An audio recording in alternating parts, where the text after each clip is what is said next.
ಲಿಂಗಾಯ ನಮಃ. ಮೊದಲನೇದಾಗಿ ವೇದಿಕೆ ಮೇಲೆ ಆಸೀನರಾಗಿರುವ ಎಲ್ಲ ಗಣ್ಯಮಾನ್ಯರಿಗೂ ಅತಿಥಿಗಳಿಗೂ ಮತ್ತು ವೇದಿಕೆ ಮುಂಭಾಗದಲ್ಲಿ ನೆರೆದಂತಹ ತಮ್ಮೆಲ್ಲರಿಗೂ ಬಸವ ಜಯಂತಿಯ ಶುಭಾಶಯಗಳು. ಬಸವ ಜಯಂತಿ ಬಂತು ಅಂದ್ರೆ ನಮ್ಮೆಲ್ಲರ ಚಿತ್ತ ಎಲ್ಲಿರುತ್ತೆ? ವಚನ ಸಾಹಿತ್ಯದತ್ತ. ಎಲ್ಲಿರುತ್ತೆ ನಮ್ಮೆಲ್ಲರ ಚಿತ್ತ? ವಚನ ಸಾಹಿತ್ಯದತ್ತ. 12ನೇ ಶತಮಾನ ಸ್ವರ್ಣಾಕ್ಷರಗಳಲ್ಲಿ ಬರೆಯಲ್ಪಟ್ಟಂತಹ ಕಾಲ. ಕಾರಣ ಏನು? ಕಾರಣ ಮಹಾಮಾನವತಾವಾದಿ ಶ್ರೀ ಗುರು ಬಸವಣ್ಣನವರು ತಮ್ಮ ಕಾರ್ಯಕ್ಷೇತ್ರವನ್ನು ವಿಸ್ತರಿಸಿದಂತಹ ಸಂದರ್ಭವದು. ನಾವು ಬಸವಣ್ಣನವರು ಸಾವಿರಾರು ವಚನಗಳನ್ನು ಬರೆದಿದ್ದಾರೆ. ಕಲಬೇಡ, ಕೊಲಬೇಡ, ಹುಸಿಯ ನುಡಿಯಲು ಬೇಡ. ಆಹಾ, ನೋಡಿ ಎಂತ ಅದ್ಭುತವಾದ ಮಾತು. ಕಲಬೇಡ ಅಂದ್ರೆ ಕಳ್ಳತನ ಮಾಡಬೇಡ, ಬೇರೆಯವರ ವಸ್ತುಗಳ ಮೇಲೆ ದೃಷ್ಟಿ ಹಾಕಬೇಡ. ಕೊಲಬೇಡ ಅಂದ್ರೆ ಕೊಲೆ ಮಾಡಬೇಡ, ಬೇರೆಯವರ ಮನಸ್ಸಿಗೆ ನೋವು ಮಾಡಬೇಡ. ಮೂರನೇದಲ್ಲಿದ್ರು ಹುಸಿಯ ನುಡಿಯಲು ಬೇಡ, ಸುಳ್ಳು ಹೇಳಬೇಡ. ನಾವೆಲ್ಲರೂ ಪ್ರಾಮಾಣಿಕವಾಗಿದ್ರೆ ಇಡೀ ಪ್ರಪಂಚವೇ ದೇವಲೋಕವಾಗಿ ಪರಿವರ್ತನೆ ಆಗುತ್ತೆ, ಸ್ವರ್ಗವಾಗುತ್ತೆ. ನೋಡಿ, ಸ್ವರ್ಗ ನರಕ ಎಲ್ಲ ಇಲ್ಲೇ ಇದೆ ಅಂತ ನಮ್ಮ ಬಸವಣ್ಣನವರು ಹೇಳಿದ್ದಾರೆ.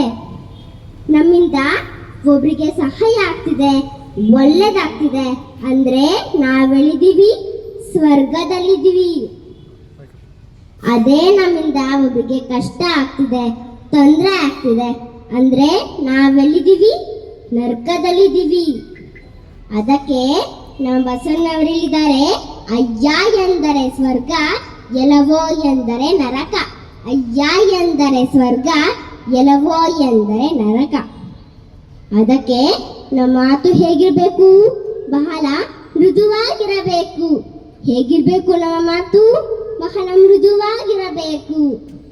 ದೊಡ್ಡವರೇ ಇರಲಿ, ಚಿಕ್ಕವರಲ್ಲೇ, ಶ್ರೀಮಂತನೇ ಇರಲಿ, ಬಡವ ಇರಲಿ, ಹೇಗಿರ್ಬೇಕು ನಮ್ಮ ಮಾತು? ಬಹಳ ಪ್ರೀತಿಯಿಂದ ಇರಬೇಕು.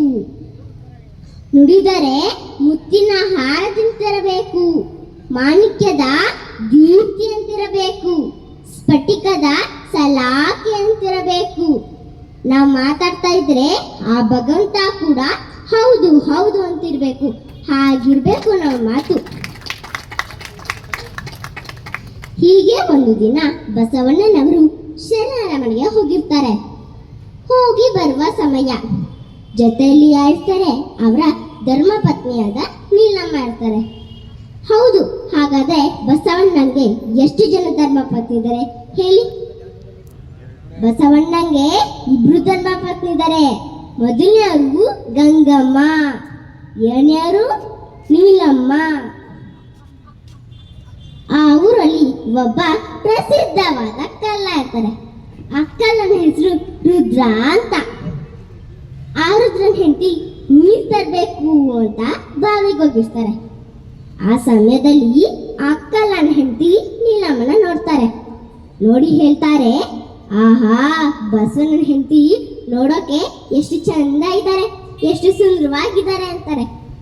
ಹಾಗೆ ನೋಡ್ತಾ ನೋಡ್ತಾ ನೋಡ್ತಾ ಕಳ್ಳನ ಹೆಂಡತಿ ಕಣ್ಣು ಎಲ್ಬಿತ್ತು ನೀಲಮ್ಮನ ಕಿವಿಲಿರುವ ಮುತ್ತಿನ ಓಲೆಗಳ ಮೇಲೆ. ಎಲ್ಬಿತ್ತು ಕಳ್ಳನ ಹೆಂಡತಿ ಕಣ್ಣು? ನೀಲಮ್ಮನ ಕಿವಿಲಿರುವ ಮುತ್ತಿನ ಓಲೆಗಳ ಮೇಲೆ. ಆ ಕಳ್ಳನ ಹೆಂಡತಿ ಮನ್ಸಲ್ಲೇ ಅನ್ಕೊಂತಾರೆ, ಏನಂತ ಗೊತ್ತಾ?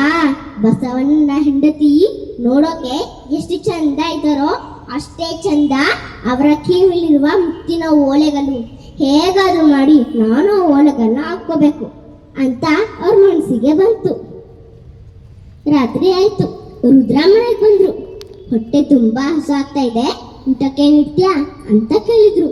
ಆಗ ಹೆಂಡತಿ ಹೇಳಿದ್ರು, ಇಲ್ಲ ಊಟಕ್ಕೆ ನೀಡೋದಿಲ್ಲ, ಇಲ್ಲ ಊಟಕ್ಕೆ ನೀಡೋದಿಲ್ಲ ಅಂದ್ರು. ಆಗ ರುದ್ರ ಕೇಳ್ತಾರೆ, ಯಾಕೆ ಅಂತ.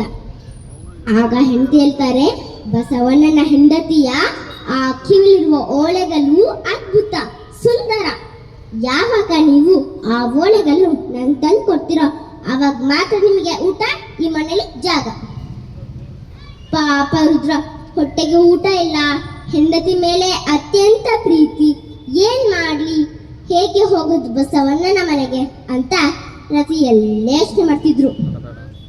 ಬಸವಣ್ಣನ ಮನೆ ಅಂದ್ರೆ ಅಂತಿದ್ದ ಮನೆ ಅಲ್ಲ, ವಿಶಾಲವಾದಂತಹ ಮನೆ.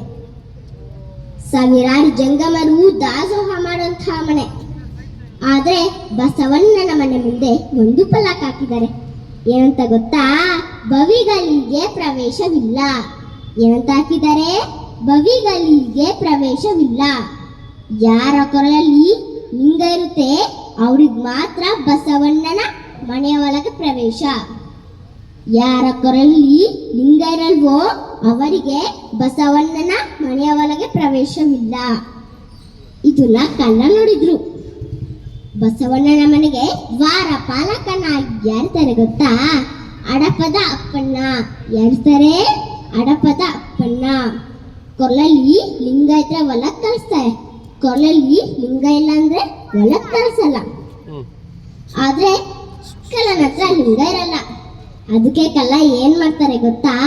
ಒಂದು ಕೆಂಪು ವಸ್ತ್ರ ತಗೊಂಡು, ಹಾದಿಲ್ ಬಿದ್ದಿರೋ ಒಂದು ಕಲ್ ತಗೊಂಡು, ಕೆಂಪು ವಸ್ತ್ರಕ್ಕೆ ಗಂಟಾಕಿ ಕೊಳ್ಳಿಗೆ ಕಟ್ಕೊಂಡು ಬಸವಣ್ಣ ಮನೆಗೆ ಹೋದ್ರು.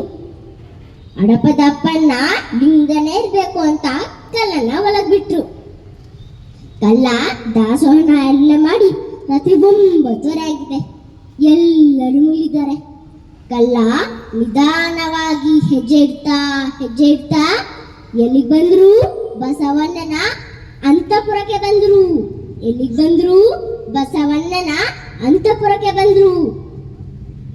ಬಸವಣ್ಣ ಮತ್ತೆ ನೀಲಮ್ಮ ಇಬ್ರು ಮುಳುಗಿದ್ದಾರೆ. ಒಂದು ಕಡೆ ದೀಪ ಉರಿತಾ ಇದೆ, ಇನ್ನೊಂದು ಕಡೆ ದೀಪದ ಬೆಳಕಲ್ಲಿ ನೀಲಮ್ಮನ ಕಿವಿಲಿರುವ ಮುತ್ತಿನ ಓಳೆಗಳು ಪಲಪಲ ಅಂತ ಮಿಂಚ್ತಾ ಇದ್ದಾವೆ. ಕಳ್ಳ ನಿಧಾನವಾಗಿ ನೀಲಮ್ಮನ ಕಿವಿಲಿರುವ ಮುತ್ತಿನ ಓಳೆಗಳು ಬಿಚ್ಕೊಂಡ್ಬಿಟ್ಟು. ಮನುಷ್ಯನಿಗೆ ಅತಿ ಆಸೆ ಅಲ್ವಾ? ನೀಲಮ್ಮನ ಕೊರಳಲ್ಲಿ ಮಾಂಗಲ್ಯ ಸರ ಪಲಪಲ ಅಂತ ಮಿಂಚ್ತಾ ಇತ್ತು. ಇದನ್ನು ತಗೊಂಡೋಗೋಣ ಅಂತ ಕಳ್ಳ ನಿಧಾನವಾಗಿ ಕೈ ಹಾಕಿದ್ರ ನೀಲಮ್ಮಗೆ ಎಚ್ಚರ ಆಯ್ತು. ನೀಲಮ್ಮ ಕಳ್ಳ ಕಳ್ಳ ಅಂತ ಕೂಕೊಂಡ್ರು. ಆಗ ಬಸವಣ್ಣ ಎದ್ದು ಎಲ್ಲಿದ್ದಾನೆ ಕಳ್ಳ ಅಂತಾರೆ. ಆಗ ಕಳ್ಳ ಇನ್ನೇನು ನನ್ನ ಕತೆ ಮುಗೀತು, ನನಗೆ ಗಲ್ಲು ಶಿಕ್ಷೆ ಅಂತ ತರ ತಣುತ್ತಾ ಮೂಲೆಯಲ್ಲಿ ಕೂತಿದ್ರು. ನೀಲಮ್ಮ ನೋಡಿ ಕಳ್ಳ ಮೂಲೆಯಲ್ಲಿ ಕೂತಿದ್ದಾನೆ ಅಂತಾರೆ. ಆಗ ಬಸವಣ್ಣ ಕಳ್ಳನ ನೋಡಿದ್ರು. ನೋಡಿ ಏನು ಈತ ಕಳ್ಳನೆ? ಯಾರನ್ನ ನೀನು ಕಳ್ಳ ಅಂತ ಹೇಳ್ತಾ ಇದೀಯಾ? ನೋಡು ಅವನ ಹಣೆಯ ಮೇಲೆ ವಿಭೂತಿ ಇದೆ, ಕೊರಳಲ್ಲಿ ಲಿಂಗ ಇದೆ. ಯಾರ ಕೊರಳಲ್ಲಿ ಲಿಂಗ ಇರುತ್ತೆ ಅವರು ಸಾಕ್ಷಾತ್ ಕೂಡಲ ಸಂಗಮ ದೇವ, ಅವರು ಸಾಕ್ಷಾತ್ ಪರಮಾತ್ಮ ಇದ್ದ ಹಾಗೆ. ತೆಗೆದುಕೊಡು ನಿನ್ನ ಮಂಗಲ ಸೂತ್ರವನ್ನು, ಜಂಗಮನಿಗೆ ಕೊಡದೆ ಕಟುಕನಿಗೆ ಕೊಟ್ಟಿಯೇನು ಅಂತ ಬಸವಣ್ಣ ನೀಲಮ್ಗೆ ಬೈದ್ರು. ಆಗ ಕಳ್ಳನ ಮನಸ್ಸು ನೊಂದು ಹೋಯ್ತು. ಆಗ ಕಳ್ಳ ಓಡಿ ಹೋಗಿ ಬಸವಣ್ಣನ ಪಾದ ಹಿಡಿದು, ಅಯ್ಯ ಬಸವಣ್ಣ, ನನಗೆ ಹೊಡಿ, ನನಗೆ ಶಿಕ್ಷೆ ಕೊಡು, ಆದ್ರೆ ನೀಲಮ್ಮನ್ನ ಮಾತ್ರ ಬೇಡ. ನಾನೊಬ್ಬ ಕಳ್ಳ, ಹಾದಿಯಲ್ಲಿ ಬಿದ್ದ ಕಲ್ಲನ್ನು ಕಟ್ಕೊಂಡು ಬನ್ನಿರಿ ನೋಡು ಅಂತ ಬಟ್ಟೆಯಲ್ಲಿ ಕಟ್ಟಿರುವ ಕಲ್ಲನ್ನು ತೆಗೆದು ತೋರಿಸಿದ್ರೆ ಏನಾಗಿತ್ತು? ಕಲ್ಲು ಲಿಂಗವಾಗಿ ಬದಲಾಗಿತ್ತು. ಏನಾಗಿತ್ತು? ಕಲ್ಲು ಲಿಂಗವಾಗಿ ಬದಲಾಗಿತ್ತು. ಯಾವಾಗ ಬಸವಣ್ಣನ ದೃಷ್ಟಿ ಕಲ್ಲಿನ ಮೇಲೆ ಬಿದ್ದ ತಕ್ಷಣ ಕಲ್ಲು ಏನಾಯ್ತು? ಲಿಂಗವಾಗಿ ಬದಲಾಯಿತು. ಆಗ ಕಳ್ಳ ಕಳ್ಳತನ ಬಿಟ್ಟು ಒಳ್ಳೆಯ ಮನುಷ್ಯ ಆದ್ರು. ನಾವೆಲ್ಲರೂ ಲಿಂಗವನ್ನು ಧರಿಸ್ಕೊಳ್ಳೋಣ.